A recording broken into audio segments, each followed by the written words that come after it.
Jordan Belfort stole over $200 million from regular people. He served 22 months in a prison with tennis courts. Then he made more money selling the story of how he scammed everyone. He now charges $75,000 per speech to teach business ethics, while his victims are still waiting for their money back. This is how he did it, why he got away with it, and why the exact same scam is happening right now. The game was rigged from the start. Let me destroy something you probably believe about stockbrokers. You think they make money when your investments go up, right? Wrong. Stockbrokers make money when you make trades. Whether you make money or lose everything, they get paid the same. It doesn't matter if they sell you Apple stock or shares in a company that's literally 3 raccoons in a trench coat pretending to manufacture airplane parts. The moment you say yes, they get their cut. Think about it like hiring a personal trainer who gets paid every time you buy new gym equipment. Are they going to tell you your dumbbells are fine or convince you that you desperately need a Peloton, a rowing machine, and a $3,000 smart mirror? Back in the 1980s and 90s, brokers charged around 2% commission on every trade. Trade $10,000 in stocks, they pocket $200 every single time. You can either tell your client, buy index funds and hold them for 30 years and make $200 once, or call them every week with a hot new opportunity and make $200 every single week. What do you think most brokers chose? It's like having a dentist who gets paid per filling instead of per healthy tooth. Suddenly, every checkup ends with, "Oh no, looks like you need 7 fillings." Jordan Belfort looked at this system and thought, I can make this so much worse. The 50 times money glitch. Here's where it gets insane. Legitimate firms like LF Rothschild traded on real exchanges like the New York Stock Exchange. These exchanges acted like referees, checking that companies were actually real, auditing their books, making sure the CEO's mother wasn't answering the phone. But over-the-counter firms operated outside the exchanges. No referee, no rules. They traded penny stocks, shares in tiny companies that weren't legitimate enough for real exchanges. Companies whose business plan was trust me, bro. Companies whose office was a P.O. box next to a Wendy's. It's like buying a car from a Toyota dealership versus buying from a guy named Eddie who operates out of an abandoned parking lot at 2 a.m. and only accepts cash. Here's what made Jordan's eyes light up. On legitimate stocks, brokers made 1% commission. On penny stocks, they made 50% commission. Same work, 50 times the reward. Jordan found his calling, the scam, and here's exactly how he did it. Pay attention, because this is diabolical. Step 1. Jordan finds a worthless company, for example, Aerotech Industries, claims they're developing revolutionary airplane technology. In reality, it's Steve from Milwaukee, with a fax machine who once watched a documentary about airplanes. The stock trades at 50 cents per share. Nobody cares about it. Step 2. Jordan calls his secret partners. He literally called them rat holes. They buy 1 million shares at 50 cents, spending $500,000 on financial garbage. Step 3. Jordan tells every Stratton Oakmont broker to sell Aerotech like their lives depend on it. Imagine getting this call. Listen carefully. Aerotech is sitting on technology that's going to revolutionize aerospace. Ground floor opportunity. The big Wall Street firms haven't found this yet. You get in now at 50 cents, and in 6 months you're calling me from your beach house in Maui. I'm locking you in for 4,000 shares right now. Most people stammer, I don't understand the company. Sir, you don't have to understand the company. You just have to understand the upside. Do you want to be first or read about it in Forbes next year saying, I wish I had listened? It worked every time. Step 4. When hundreds of brokers simultaneously call thousands of people, that 50-cent stock jumps to $1, then $2, then $5, then $7. It's like when a crowd forms outside a restaurant. You don't know if the food is good, but there's a line, so it must be amazing. Step 5. Brokers use the rising price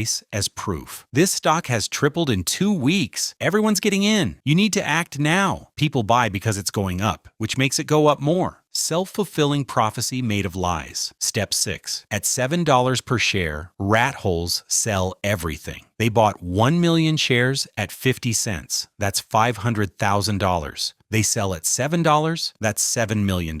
Profit, $6.5 million in weeks. They give most back to Jordan. His name isn't on any paperwork. Step 7. The evil part. While rat holes sell, brokers make it impossible for regular investors to sell. Don't answer phones. Lose paperwork. Tell clients it's going to $20 next week. Step 8. Once rat holes are out, brokers answer phones again. Everyone wants to sell. Nobody wants to buy. Stock collapses from $7 to 20 cents. Regular investors who bought at $5, $6, $7 lose everything. Jordan's on a yacht counting millions. Here's the analogy. You buy every concert ticket to an unknown band for $5 each. You spread rumors the band is the next Beatles. People buy tickets from you for $200. Once you've sold everything, you reveal the band doesn't exist. Everyone's left with worthless paper, and you're in the Bahamas. That's a pump and dump, making it 10 times worse with IPOs. Jordan looked at his scam and thought, how can I make this worse? He weaponized initial public offerings. For example, when Steve Madden wanted to go public, Jordan's rat holes bought massive amounts at $4 per share before the IPO. Then it debuted on NASDAQ. Every Stratton broker called. We just took Steve Madden public. Hottest IPO of the year. Opened at $4, already at $6. You need to decide right now. Stock shoots up $4 at open, $7 by noon, $10 by close. But here's the evil genius. Because it's on a legitimate exchange, other investors who never heard of Stratton see it skyrocketing and think, this must be incredible. They buy too. Investors trusted public exchanges. Jordan was forging a seal of approval on his scam. By the early 1990s, Jordan was making $1 million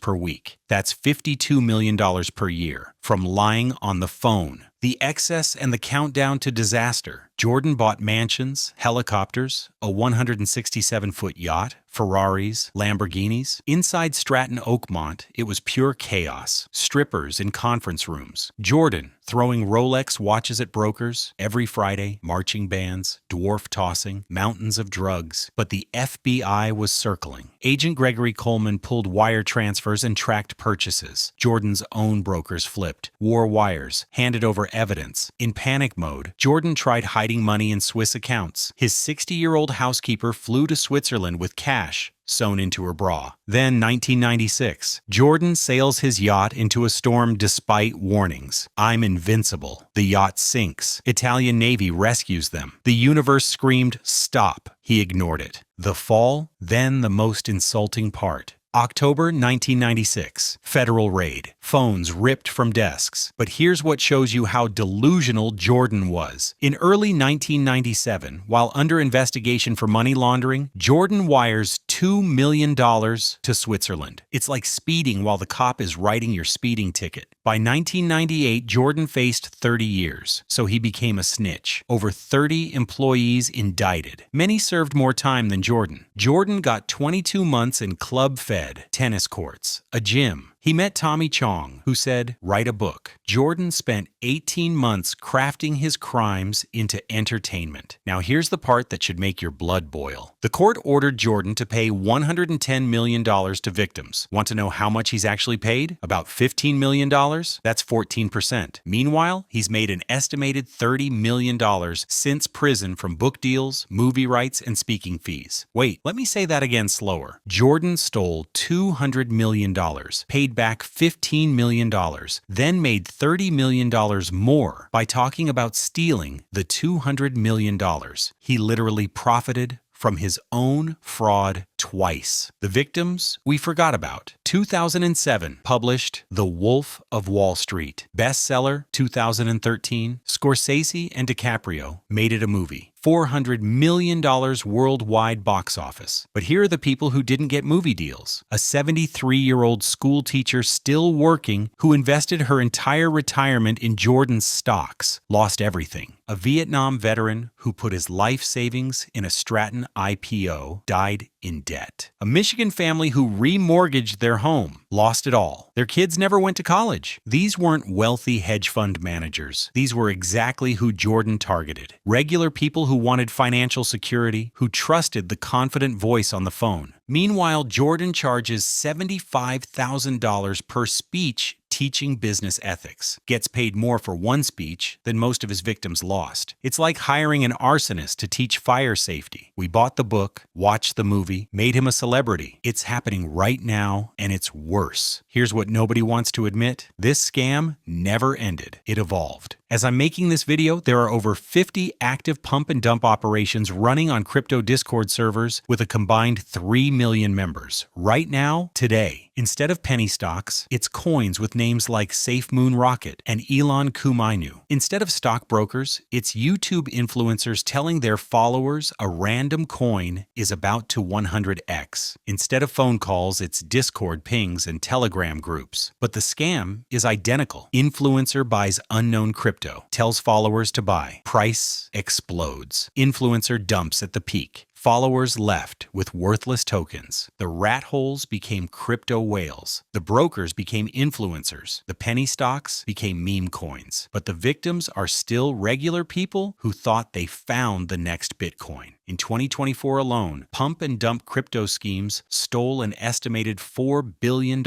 That's double what Jordan stole in his entire career, every single year. Jordan didn't invent this scam. He perfected it. And now it's running on autopilot across the internet 24/7, scamming people in real time while you watch this video. That's how the Wolf of Wall Street scam actually worked, not through genius, through lies told confidently and a system that rewarded him for it. The victims never got their money. Jordan never faced real consequences. We made him a folk hero. The next time someone promises you easy money in stocks, crypto, NFTs, whatever comes next, remember this. There's a 73-year-old woman still working because she trusted a broker. There's a veteran who died in debt because he believed the hype. There's a family whose kids never went to college because they bought the dream. For every wolf living large, there are thousands of sheep who got fleeced. The scam is out there right now in your algorithm, waiting for the next person confident enough to run it and desperate enough to believe it. Don't be the sheep.